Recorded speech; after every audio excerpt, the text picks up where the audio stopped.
guys, I'm Taylor Cincotta. Thank you for reading my article in this issue of Shutter Mag. I just want to give you a few more tips on how to create the right atmosphere for your sales sessions. First, you want to make sure that you prepare for the session. So I know it might have been a while since you booked these clients. You need to know their names, first of all. Especially the groom. I know a lot of the times we're in contact with the bride and not the groom.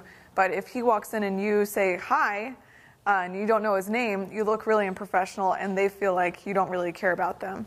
Memorize their names, their wedding date, where they're getting married, all the details that you can. Try and remember, because it'll more than likely come up. They'll be asking you questions about the wedding day, what should we do for this. You want to make sure you know what you're talking about, and you want to make sure that they feel like they're important to you.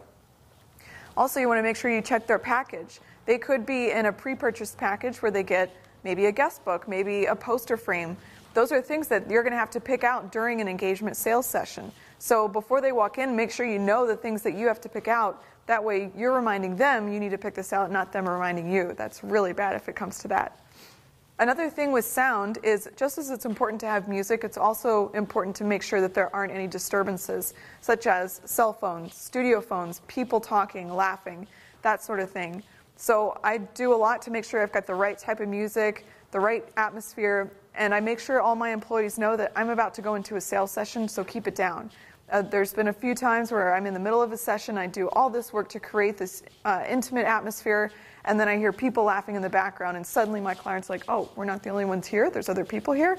I just ruined, or the entire mood I just created is ruined because of that. So just make sure that you're in an enclosed environment that way. Another thing is with sight. Whenever our clients walk into the studio, the first thing they see is a 55-inch TV screen, which is what they view their pictures on. When they walk in, I make sure I have one of their signature edits from Evolve, one of their signature images that we know we're going to try and sell big on the screen. So that way, as soon as they walk in, they'll see the picture on the screen and they'll say, oh, that's really cool. Wait, that's us? Oh my God, that looks amazing. It gets them so excited to see their pictures. You have to remember that they've never done this before. So up until this point, they haven't seen a picture. They thought they were fat, they thought they sucked, or they had a pimple, or they were nervous, whatever. They have a lot of anxiety about seeing these pictures because more than likely they put a lot of effort and time and money into it. So this sets the mood right away. It gets them excited to see the rest of the pictures and excited for that sales session. You're getting them in the right frame of mind.